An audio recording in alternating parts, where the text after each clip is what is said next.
Assalamualaikum warahmatullahi wabarakatuh. Pada video kali ini saya ingin menjelaskan mengenai penjadwalan dan perhitungan kinerja CPU. Ada dua pokok pembahasan yang akan kita bahas di video kali ini. Yang pertama adalah kriteria penjadwalan dan yang kedua adalah algoritma penjadwalan. Pertama kita akan membahas mengenai kriteria algoritma penjadwalan. Kriteria algoritma penjadwalan sendiri itu adalah beberapa kriteria yang harus dimiliki oleh CPU. Di video ini, saya membahas mengenai 3 kriteria yang harus dimiliki oleh CPU. Yang pertama adalah fairness. Fairness itu adalah ketika CPU mempunyai beberapa proses dan semua prosesnya itu harus dilayani. Tidak ada yang boleh terlewat satupun. Dan dilayaninya pun sesuai dengan algoritmanya masing-masing. Dan yang kedua adalah efisiensi. Efisiensi itu memang harus dimiliki oleh sebuah CPU. Semakin efisien, ya berarti semakin bagus ya kan.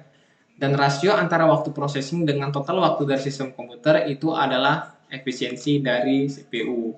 Bisa kita menggunakan rumus itu.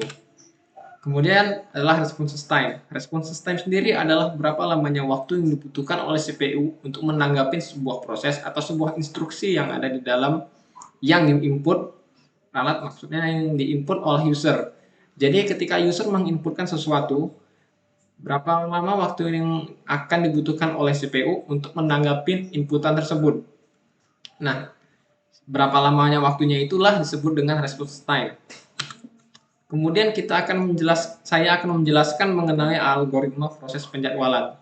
Algoritma proses penjadwalan di video kali ini saya akan membahas mengenai dua algoritma penjadwalannya. Yang pertama adalah first in, first out, algoritma first in, first out atau disingkat dengan FIFO.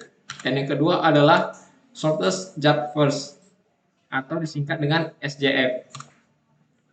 Yang pertama saya akan membahas mengenai FIFO atau first in, first out algorithm.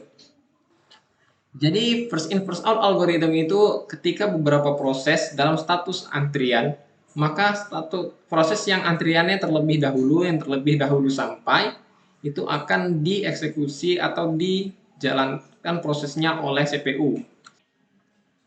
Ini adalah contoh algoritma dari first in first out. Kita memiliki 4 buah proses. Yang pertama adalah proses A, proses B, proses C, dan proses D. Proses A tiba di milidetik ke 0, proses B tiba di milidetik ke 1, proses C tiba di milidetik ke 3, dan proses D tiba di milidetik ke 7. Lama prosesnya pun berbeda. Proses A, lama prosesnya adalah 4 milidetik, proses B 3 milidetik, proses C 4 milidetik, dan proses D 8 milidetik. Proses A memulai prosesnya di milidetik ke 0. Di milidetik ke 0, proses A dimulai, dan lama prosesnya adalah 4 milidetik. Otomatis proses A selesai di milidetik ke-4. Kemudian proses B masuk. Proses B masuk di milidetik ke-4 itu setelah proses A selesai dijalankan oleh CPU. Kemudian proses B dijalankan oleh CPU dan akan selesai di milidetik ke-7. Selanjutnya proses C akan memulai prosesnya di milidetik ke-7 dan akan selesai di milidetik ke-11. Kemudian sama juga dengan proses yang lainnya, proses D pun akan memulai prosesnya di milidetik ke-11 dan akan selesai di milidetik ke-19. Kemudian kita akan mendapatkan lama tanggap. Lama tanggap ini diperoleh ketika saat selesai dikurangi dengan saat tiba. Proses A lama tanggapnya adalah 4, proses B adalah 6, proses C adalah 8, dan proses D adalah 12 milidetik. Kemudian kita akan mendapatkan jumlah dari lama tanggapnya ini dari semua proses ini adalah 30 milidetik. Dan rata-rata dari jumlah lama tanggapnya ini adalah 7,5 milidetik. Yang kedua adalah shortest job first algorithm atau yang disingkat dengan SJF.